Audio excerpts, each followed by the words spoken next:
Is it on? Yes. All right. All right, good evening. Thank you all for coming this evening. Glad to see that we've all recovered from the Chiefs' loss.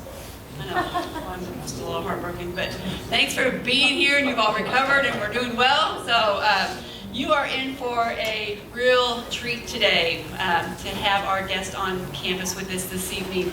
But before I introduce Neil and his wife, Kim, I want to give honor where it's due, and that is to the Nachtigall family. Dean and Carol Nachtigall are donors to Tabor. They have given generously for us to have this Nachtigall lecture series, and this series allows us to bring in speakers for you to hear, to learn about different entrepreneurial journeys, to hear their stories, and get advice that you can apply to your life and your journeys. So very thankful for the contributions from Dean and Carol Nachtigall. So with that, this evening I get the pleasure of introducing Neil Bontrager. Neil is a seasoned producer.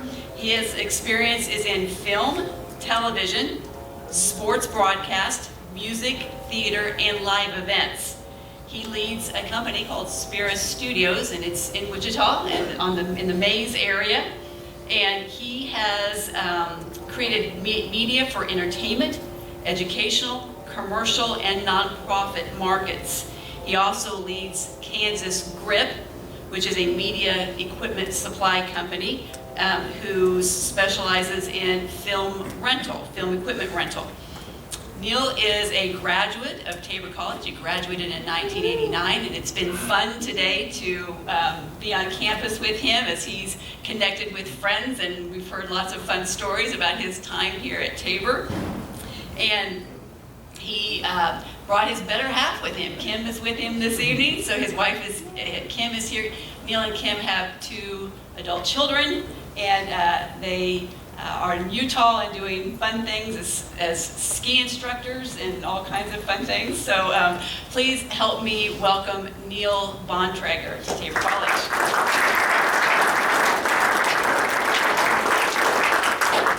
Will you come with me every day, all day, and just clap when I walk into a room? That's just awesome.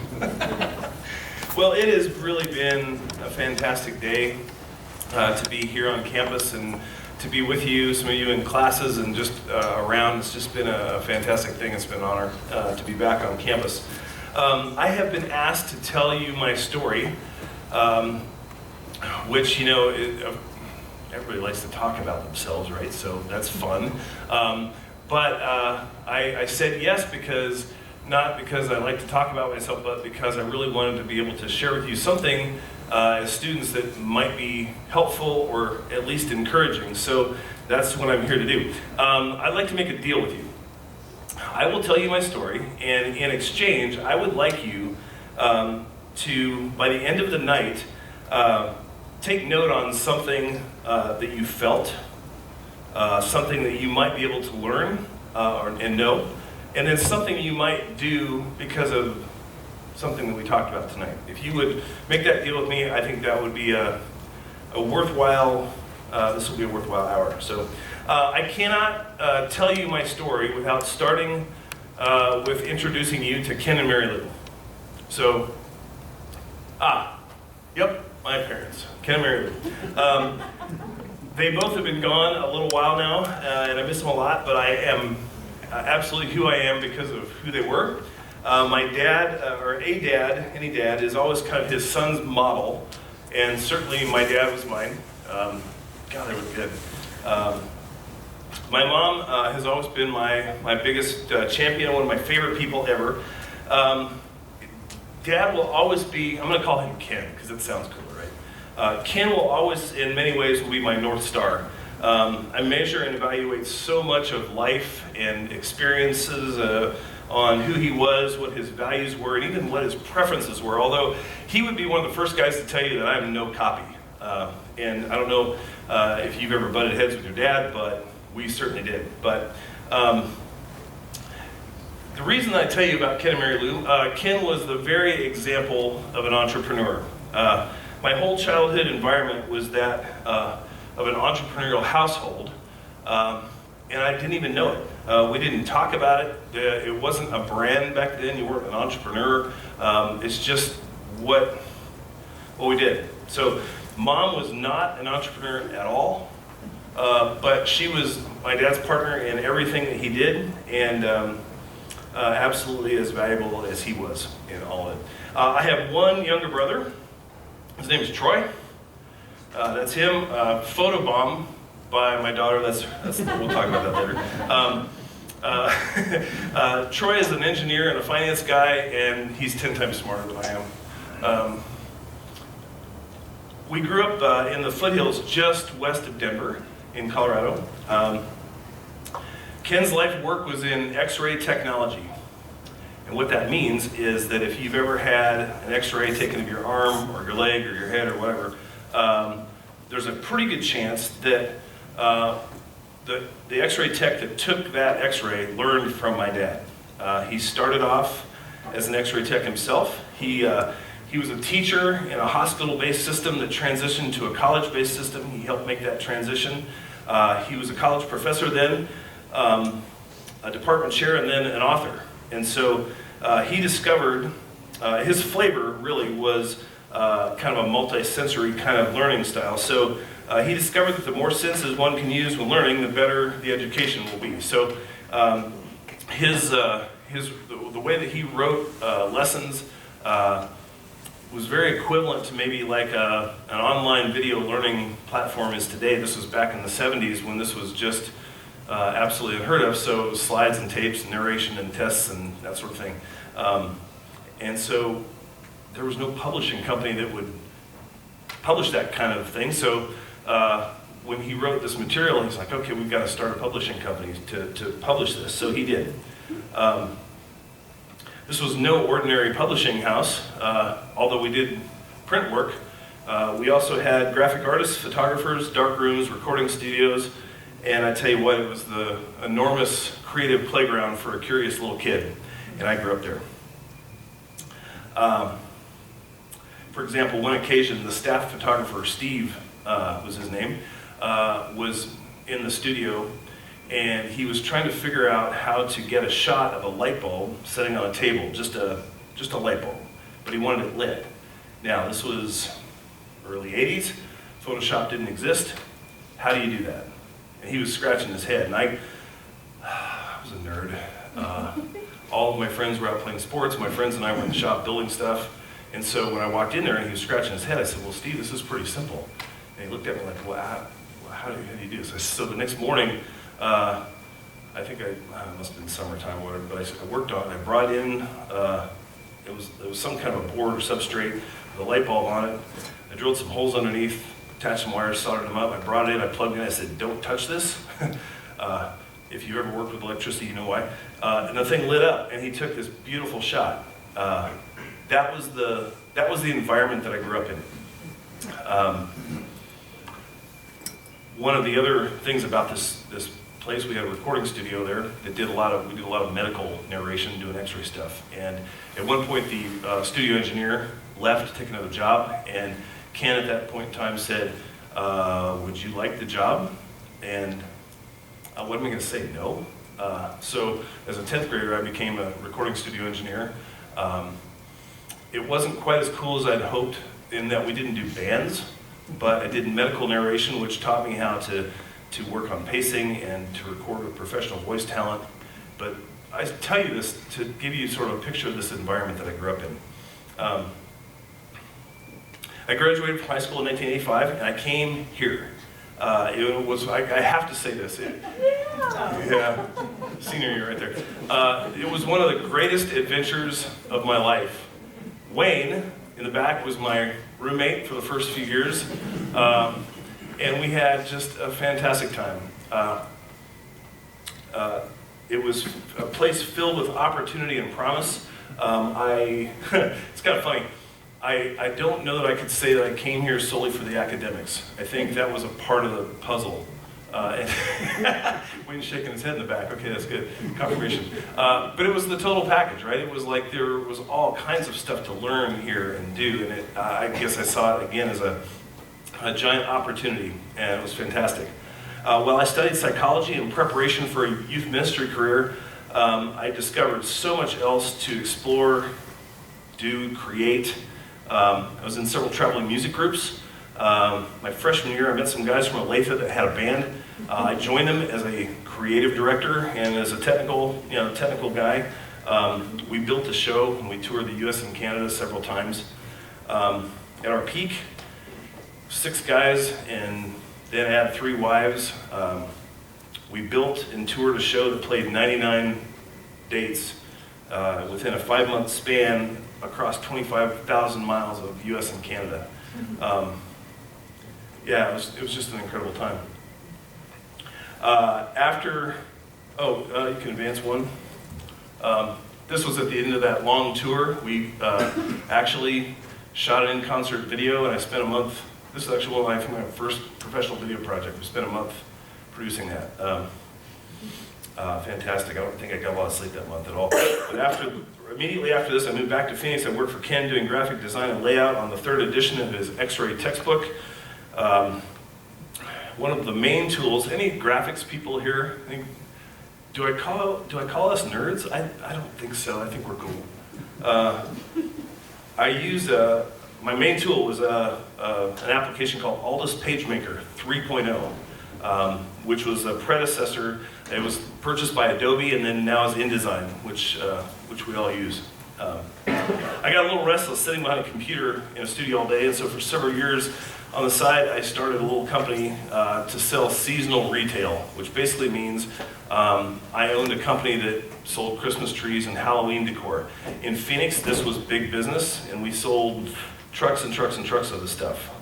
It's kind of a side thing. I did youth ministry as a volunteer, leading a junior high group, and my end goal was to do full-time vocational youth ministry. I met Kim while in Phoenix, who I've been married to for a little over 30 years. We moved to Wichita. She moved from Indiana, where she was living. I moved from Phoenix, where I was living. We got married. We made our home in Wichita, and I began work full-time as a youth pastor at Ridge Point Church, which when I started there was called First MB. Woo woo. And there's a ton of entrepreneurial stuff that you can do within the context of youth ministry, which I discovered. It was, again, just a giant creative opportunity. Kim and I have 2 children, Hallie and Johnny. Hallie is a ski instructor in Utah in the wintertime. And in the summertime, she is, this was actually up in Alaska. The last 2 summers she spent in Moab doing river trips. Our son Johnny is a senior in college studying mechanical engineering at John Brown University. And he's in his, like I said, he's in his senior year, so he's also into esports. Yeah, so you'd really love these guys. They're great. I left youth ministry to go back to seminary for a master's degree. Simultaneously, I went to work in media, managing a local video production company to pay the bills. I never found my way back into full-time vocational ministry, but for the last, what's now approaching 20 years, I've been working in media. I wasn't an entrepreneur with a startup idea. I think we see a lot of people that, this is what I do, I got this startup idea, and then I wasn't one of those. I wasn't like that. It was, it's become a brand or an identity. It's cool now to have a startup. But I basically suddenly found myself without a job, and I had been let go. I jumped back into this new industry to put myself through seminary thinking it was a temporary gig.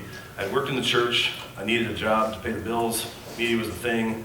I'd worked for this company for about 3 years, and all of a sudden I found myself without employment.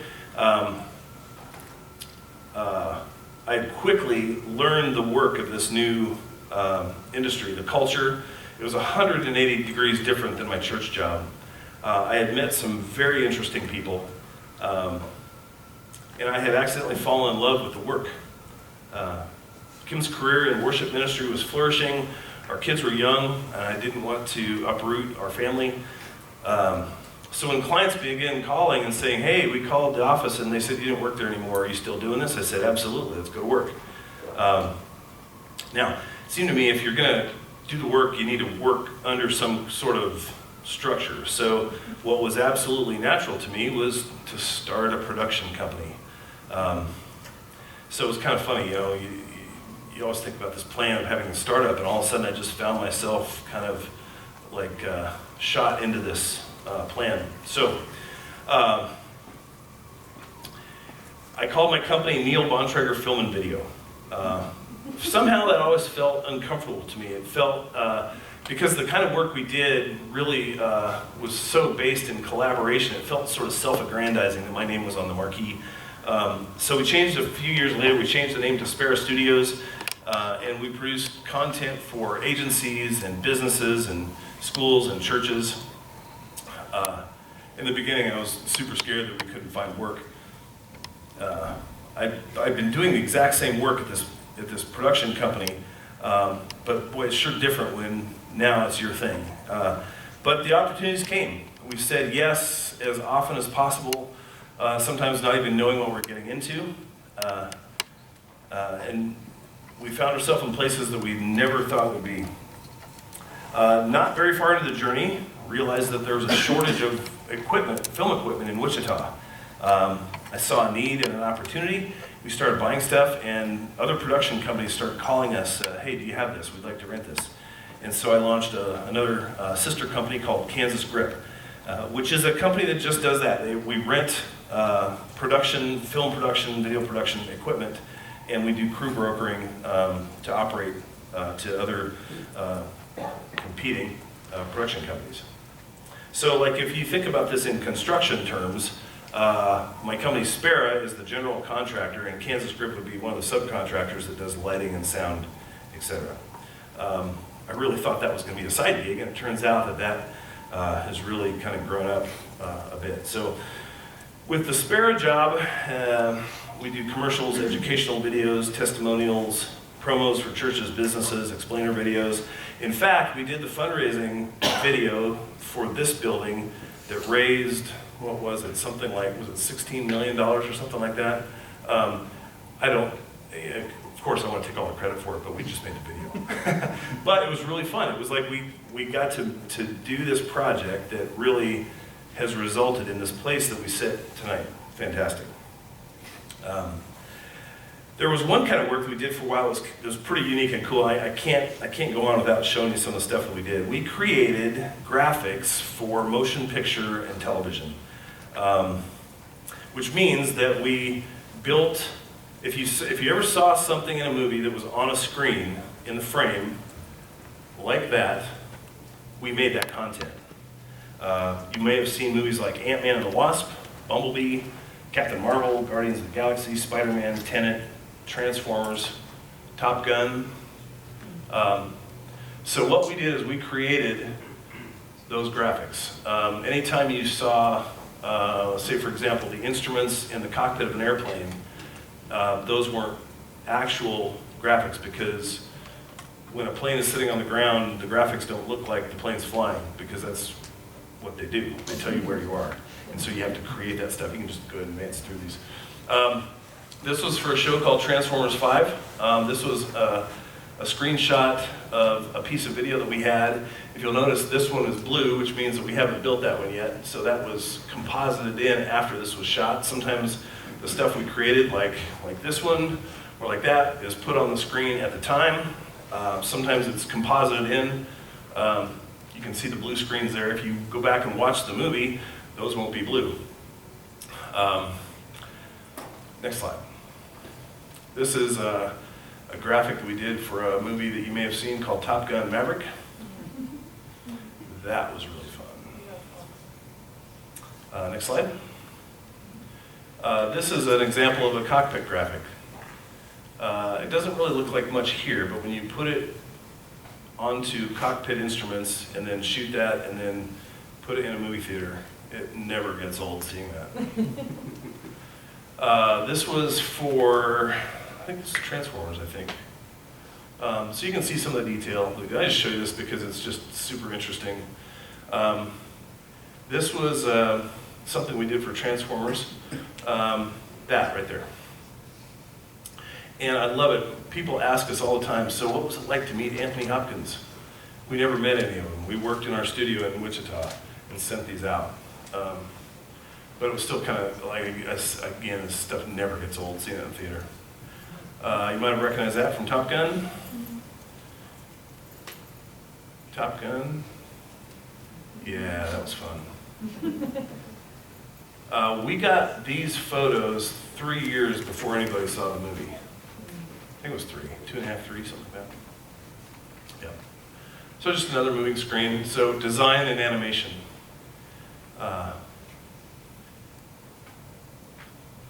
Super fun.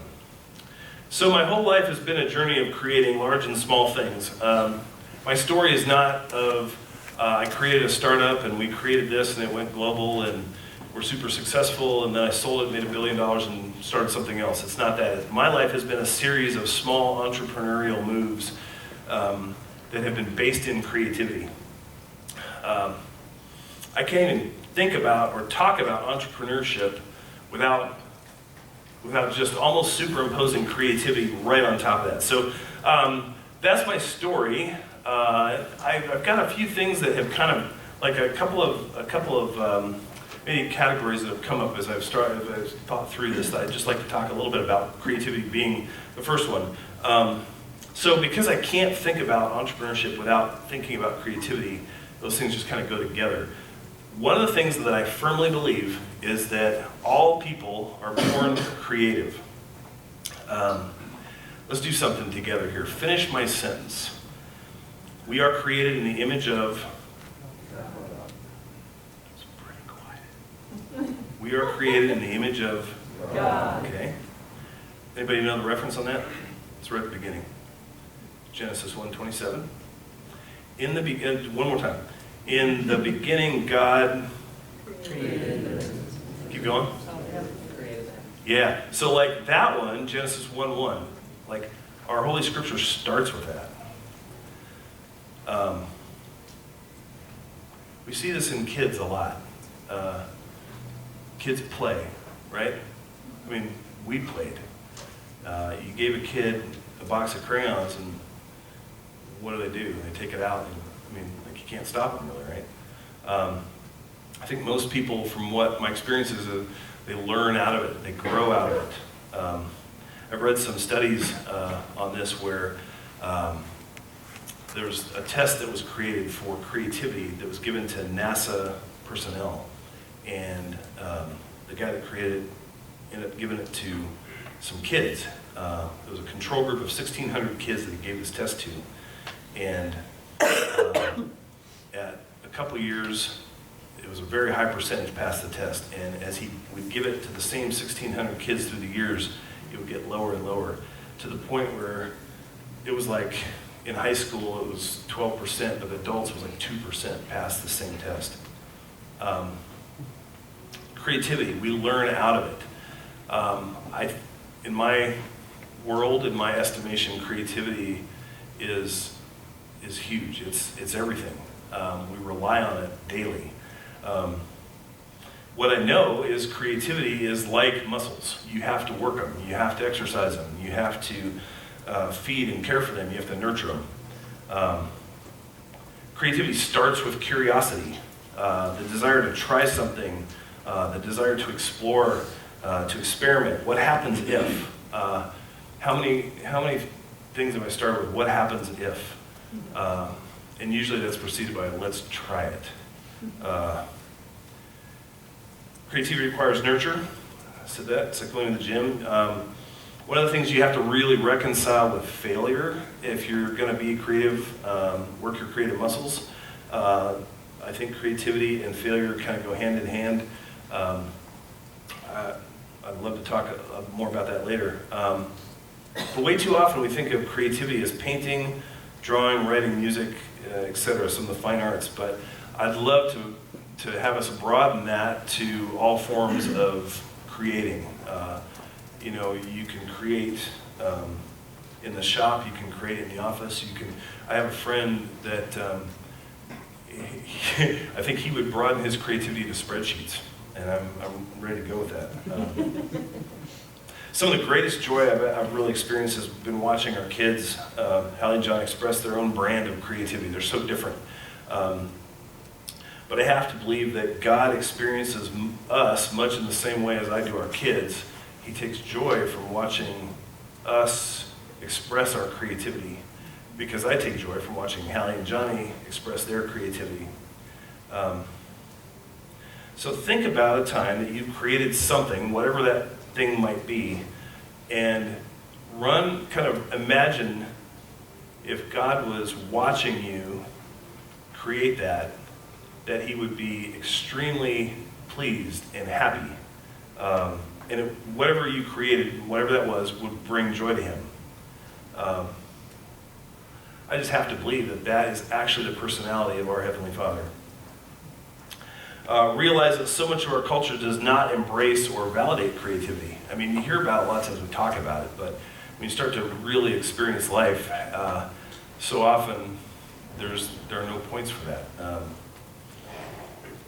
I work in sound and picture. You work in something else. You are students, but you are thinking about jobs and the way that you spend your life. Let me ask you this. What would be something, if you didn't have to pay for it, and you were guaranteed not to fail, what would you attempt to create?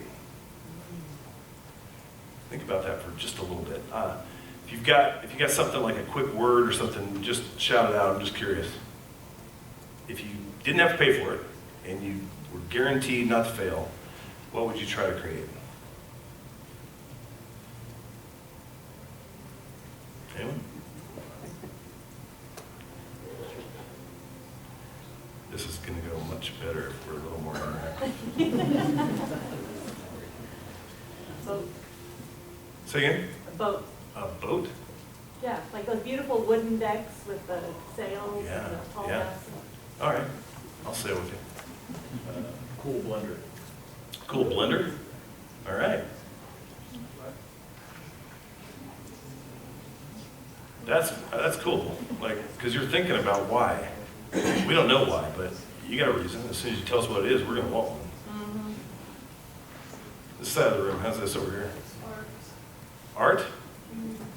Yeah, we need more of that.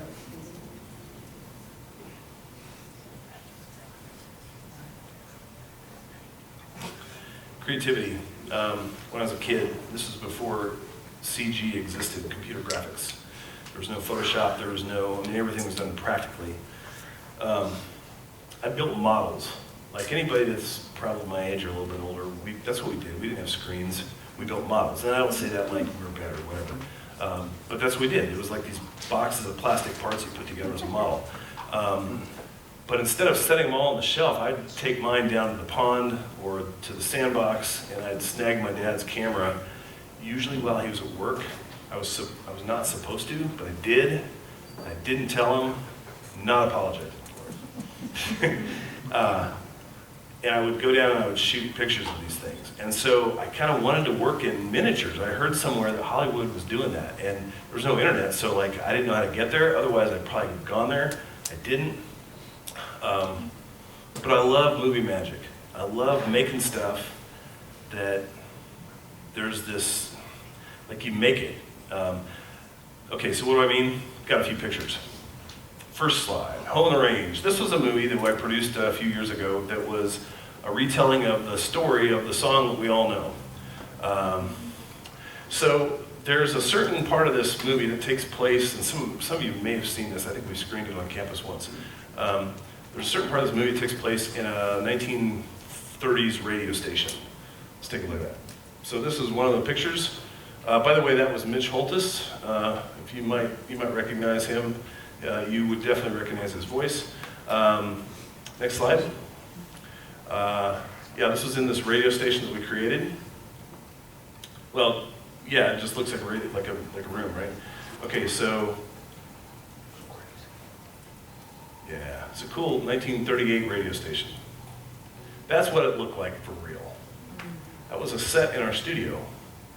And so you look at it, and in the film, it looks like it's real, but then you go to the next one and yeah, there it is.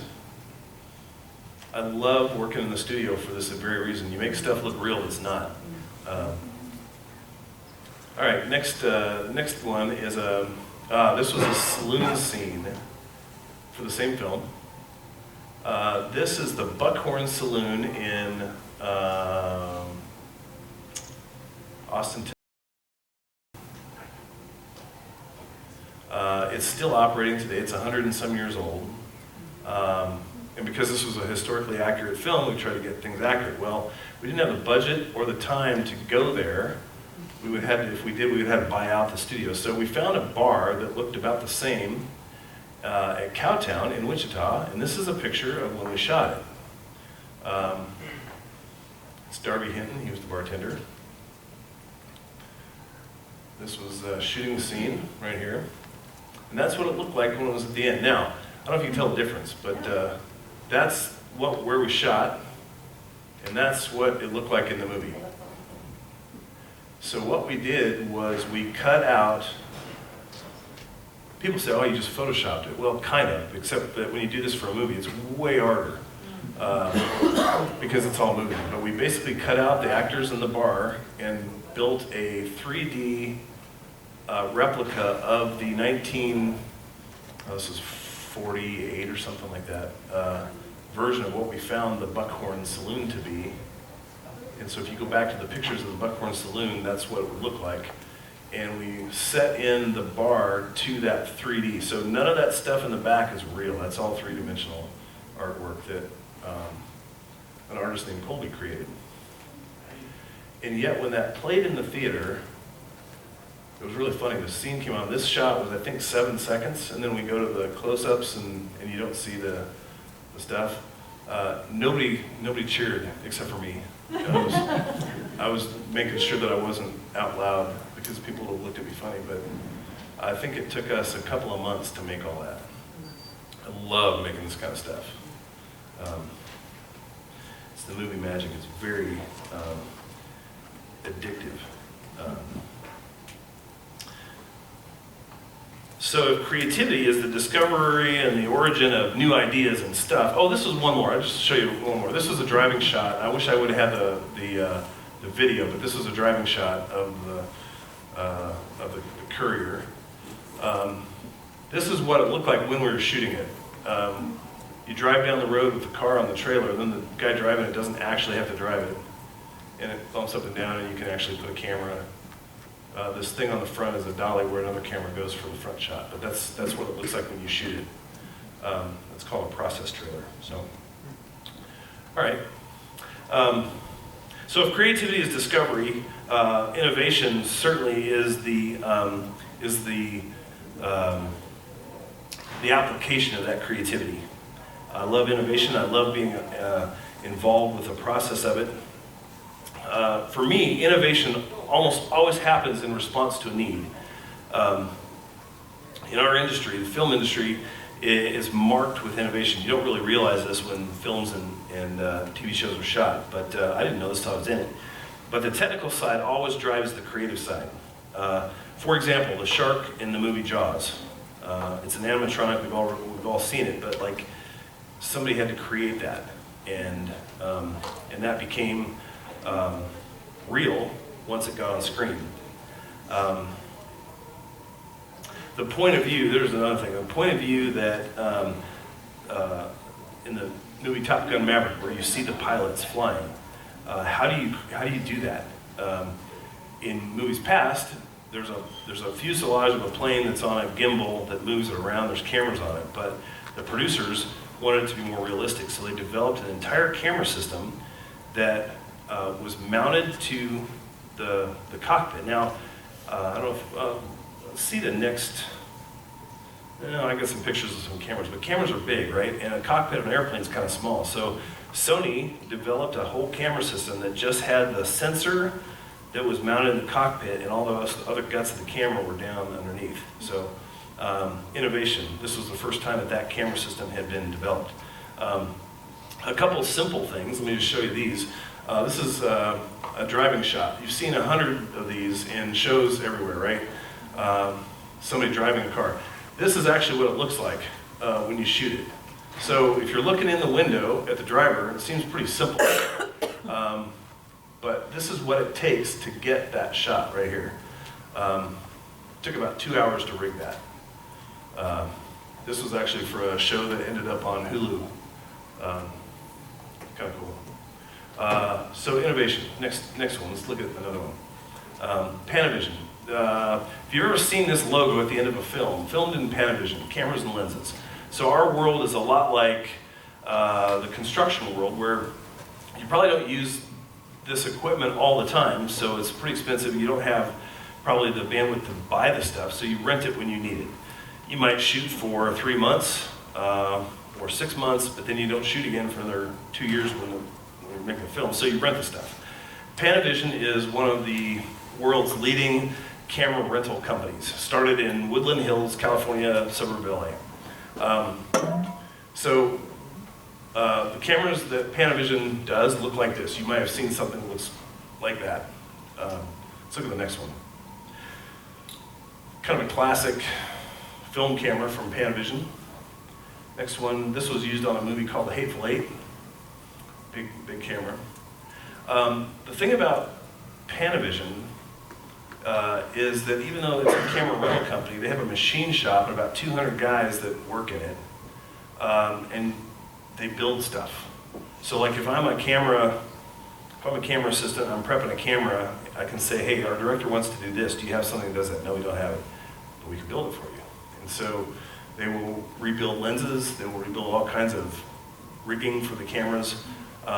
It is just fascinating. Innovation. I know in the entrepreneurial world, you talk about innovation. This is just a really great example of some of that. Lenses. We can build lenses. Not we, I mean, I don't work for them, but like if you call them up, they can say we can build lenses. To the highest precision. They've done this for years and years and years.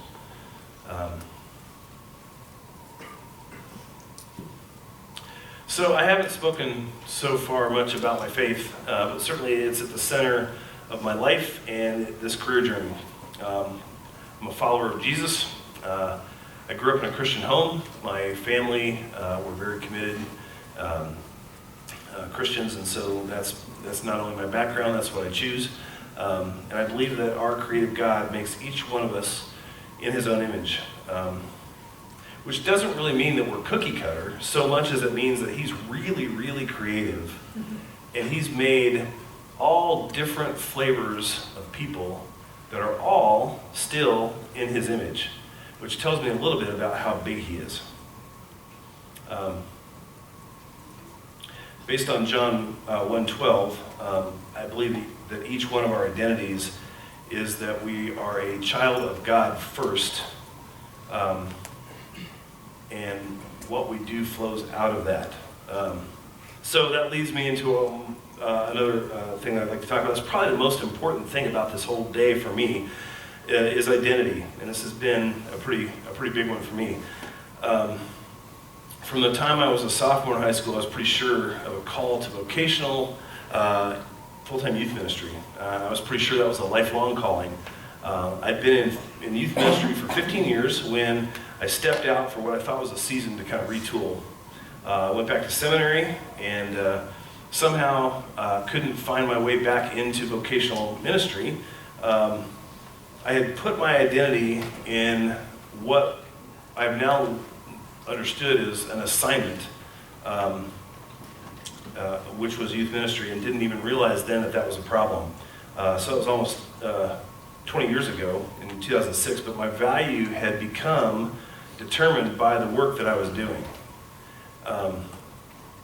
So it's taken a bunch of years and a bunch of work to relearn that my identity is actually in that I am a beloved child of God, and that is separate from the work that I do or my calling.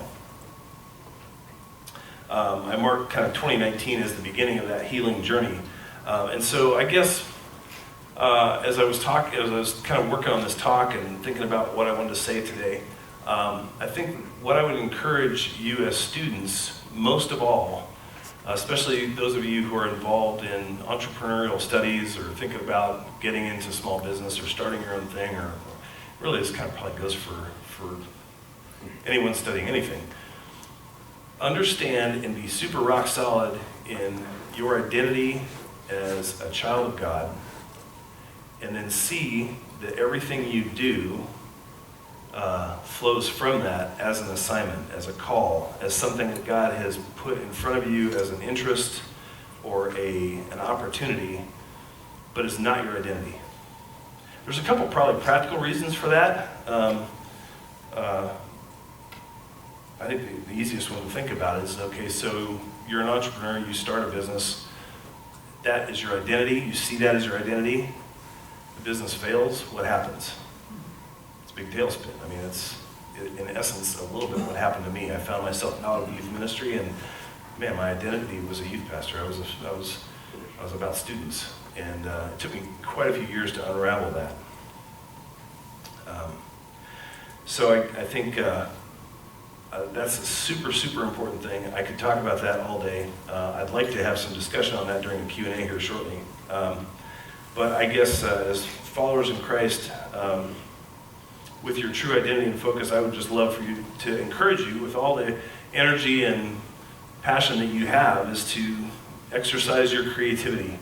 Go build something, lead something, design something, problem solve, draw, write, paint. If for no other reason than just simply to imitate your creator. Look for an opportunity to make something better. What needs your problem solving? What could you innovate? What can you improve? You are uniquely somebody. And the cool thing is that each one of us here is totally different than the others. We have some common things, right? But God has made us with different flavors and different interests and all kinds of different stuff. And so you can offer the world only the things that you can offer, but that's a good thing. The world needs that. When you do that kind of work, when you discover what it is that you can offer and go to it, you honor God with just who you are.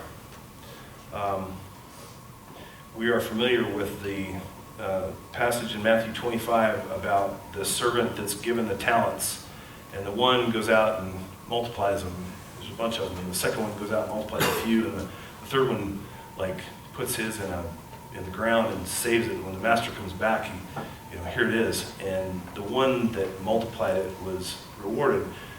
I thought of that in a different perspective than I ever have thought about, in that when you use who you are uniquely in creative ways to solve problems that only you can solve, that is a way that you manage the talents that God has given you. And only you can do. Nobody else can do it like you can do it. So we need you. That's my story. I'm always way better in Q&A and discussion. So I think we have about 15 minutes left, and I would love to take some of your questions and have a little discussion. Yes, sir. What's your favorite project you've worked on? Oh, that's a good question. The stupid answer would be the one that just paid the bill. That's terrible.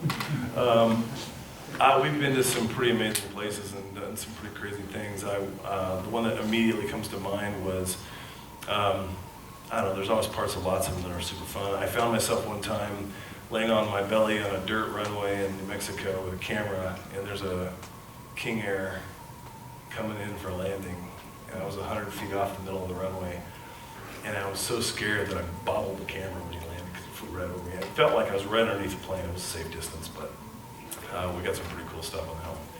But there's, I was in a bull ring with a bull one time. That turned out pretty cool. That was scary too. I don't know why it's scary. I don't know. Home on the Range was probably one of my favorites. It was a TV feature length piece, and we got to work with some of the people that from some of the actual places that we shot. That's always fun. You can do something that's historically accurate and shoot the places. The radio station guy, not the announcer, but the guy that was working the controls, he was like the great-grandson of one of the guys that was involved with actually writing the song on the range. It was kind of fun, but yeah. Did you find like the transition between... You're okay. I'm back. Did you find the transition between like the more manual side of the production as it transitioned to a lot more automated and technological side of that movie? It sure feels like it's still all manual. I mean, certainly there's stuff that helps us, it's automated and easy, but it just makes the job easier, and it actually extends what we can do versus limits what we get to do. Does that make sense? Yeah. There's a lot of talk now of AI. It's funny, I mean, that kind of technology has been around for actually quite a while, doing work for us, in CG especially, yeah. It's just gotten more advanced and it's got some awareness now. But yeah, it's still an awful lot of work. That's awesome, yeah, yeah. What else?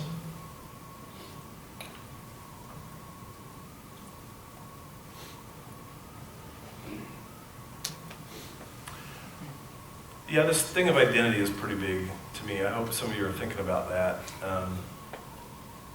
Who you are, who you want to be. Character counts a lot, no matter what you do. Yes, sir? Was it hard to keep your religion being in like the movie industry? That's a great question. The greatest whiplash that I've ever felt in my entire life was the transition from pastoral ministry within the church to working in a secular media company. It was crazy. The stories just don't stop. But I think at the point that I landed in that, I was pretty confident of who I was.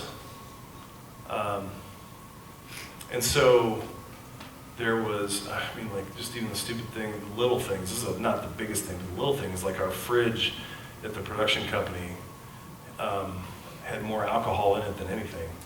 Yeah, you don't find that in church, at least not ours. You know, the list of stuff that was just like not acceptable was crazy, but in that you find good people, and for me, for sure, I think I just automatically understood that I'm light in a dark place. Yeah, it was hard, but yeah, I think it's a lot easier the older you get, kind of knowing who you are and being confident in that. I can say no. Okay, for an example, I shared this in the class this morning. We had a client that we're making a video for. He was a lighting designer, and so we were making a promo video for him. And my boss comes in one day and he says, okay, so we need to go shoot some examples of this lighting in a strip club. And I said, I'm not doing that. He said, and this would be the kind of thing where normally he'd be like, no, you have to. But he said, no, this is not going to be hard to find somebody else to go do this. I'm like, okay, I'm not editing it either. I honestly don't know what happened. I didn't work on the project. But that's something I could have lost my job over. But again, principles. This is where character matters, right? When you've got the character and you're sure of it, those kind of answers are easy. Yeah. Did it make a difference then when you started your own production company? I mean, could you set the culture at all? Or, how is it different working for somebody else? Yeah. You're good at this. That's a planted question. But yeah, no, that's a great question. Yeah, the answer is absolutely yes. I'm definitely, when I started my own company, I was like, yes, I am actually going to build a culture. And this was something that was a conscious thought, not a default, but it was a conscious thought of, okay, so how am I going to operate differently than what I've seen and what's normal? And a lot of that isn't even, do we shoot in a strip club or not? That's not even on the table. But what it does mean is, I'm going to pay my employees, one of the little things, I'm going to pay my employees a good wage. I'm going to not abuse the time they work for me in terms of, okay, I'm paying you a salary, but I expect you to work Friday night when we get the call at 4:30 on Friday, and I don't have the guts to tell the customer, no, we're not going to do this tonight. which is a real thing. I'm going to stand up for my team. I'm going to work really hard to invest in them as people. I'm going to, in whatever way that I can, be gospel salt and light. I've had the pleasure of having some believers work for me, but certainly some that aren't. And yeah, it's just fun treating them just like Jesus would treat other people. It's so cool. In fact, I had one employee that had a battery in her car die one day, and so I grabbed our shop guy and said, hey, let's go out at lunch, and you know, we had jumped her car in the morning and it died when she was getting ready to go to lunch. I'm like, let's go out and let's fix her battery. So we went over to the auto parts store and got a battery and put it in her car at lunch. And she quit the next day, and she said, I was going to quit the day before, but I couldn't because you just put a battery in my car. And that was awesome. I love that. I didn't like she quit, but whatever. Yeah, it was cool. It felt good. But yeah, to set the culture, absolutely. Yeah. What else? Yes? Talking about employees, I can imagine maybe some of us might think, that'd be cool to do what you do. Do you, when you hire, what do you look for? Are you looking for a particular type of education? Or are you looking more at the individual and what can they bring? What are some things you look for in an employee? Sure. By the way, I slipped. I never call the people that work for me employees. I always, as much as possible, without goofing, would say these are people I work with or colleagues or whatever. We work together. The reason that I have the company I do is because of the work they do, so you know, it's equitable. But what I look for absolutely is character first, work ethic second, a drive to know their craft. Even if, like, we get a lot of people that work for us tend to leave and go to Atlanta, LA, Austin, Florida, you know, other places that have better industries. And so we kind of probably have more turnover than some, but so we really, I can train the skill set. I can train that, but I can't train a work ethic, and I can't train character. I mean, not really. So those are the things I look for somebody to have. And if you've got that, and it's kind of funny, like somebody asked me this morning, you know, what happened, like, does image matter? Well, yeah, it does, for sure. And the example is like if somebody shows up for an interview in a suit, I'm like, okay, nobody in media wears a suit ever. So, you know, I didn't say that, but that's, you know, that'd be a little weird. And we're used to, especially the 3D guys, looking like they just crawled out of bed. But some of the most creative people I've ever worked for are just, they look like a mess. They didn't look like they can tie their shoes, but they can do amazing things on a screen. So, yeah, sure, cool. But character and work ethic are huge. Yeah. Neil, Yes, sir. you graduated from Tabor. I did. Can you believe they gave me a diploma? How did Tabor influence you? Oh, it was huge. It was absolutely huge. What's your main memory of how Tabor influenced you? Oh, man. It's a good question. I think it was being around a lot of great people, both fellow students and instructors and staff, that were kind of headed the same direction. We were talking about this at dinner. I feel like we probably didn't have maybe some of the encouragement that some of the entrepreneurial students have now, but I did feel like I was very supported by the faculty and certainly my friends that are in this room and the others that weren't. Everybody was all headed for something, and so it was just that encouragement. There's so many things about it. Like I said, this was just a grand adventure. It was 4 years. When it was time to leave, it was time to leave and go do something. But man, I always even at the time, I recognized the people that were like, man, I can't wait to get out of here. I'm like, man, be careful. This is great. It's not coming back. Grab it all while you can. And every little bit was something that pushed you on to something else. Even the really hard conversations, the adults in my life while I was here that said, I think you can do better. Some of that was pretty painful, but man, it worked. But then also just the, you know, oh man, Alma Schmidt. Some of you remember her. I walked into her class and she had this little squint in her eye and she knew me without knowing me. She knew me. And I sat down and I'm like, oh my gosh, she's got my number. And she did. And she basically pulled out of me what no other English prof could pull out, just because it was that, I'm going to fail you because you're not going to try. And I saw that. I'm like, oh, you're not going to win. And I worked so hard in that class. But it was stuff like that. Yeah. Yes, sir. You said that it's character and work ethic, but what are the qualities within character? Like, what are, because to me, character is made up of different things. Yeah, What qualities okay. do you look for? Yeah, honesty, integrity, humility. What else? By the way, Kim is actually my better half. I'm so much better. Oh yeah, are there more? I mean, I'm sure there are. You know, things like if you screw something up, you're not too afraid to say own up to it. Yeah.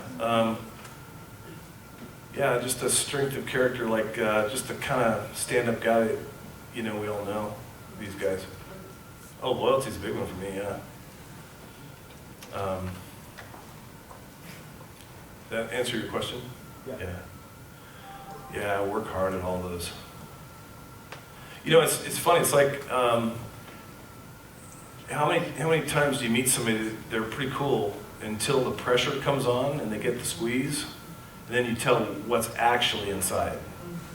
Pay attention to that. When you're in pressure situations with people, how do they react? And we all have our days, right? But like if somebody, when they get the pressure on, if you see character cracks, that's actually what's going on.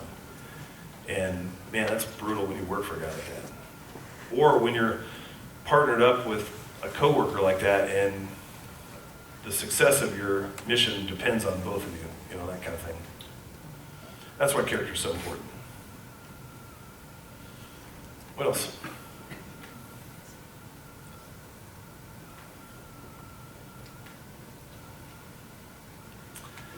What a deal. This has been great. Got time to call it, huh? Can I'd like to try something here. I'd love to pray for this group of students. Is that cool? So if you are somebody who's not a student, put a hand on a shoulder or stretch it out or something like that. I want to pray for this crew.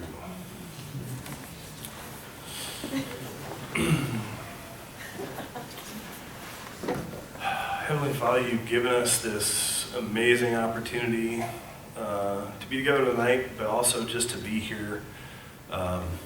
For so many of us who aren't students, we were. For these kids who are learning who their identity is, who they are,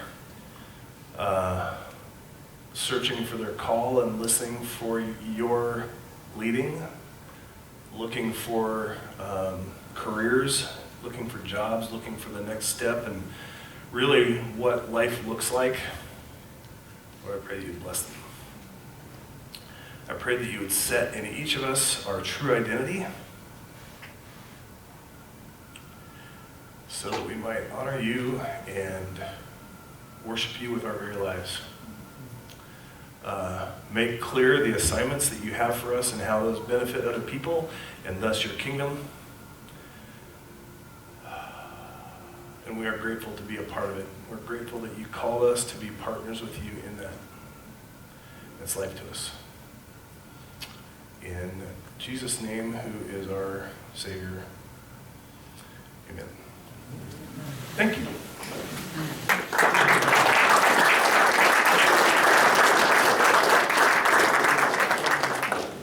I told you you were in for a great evening.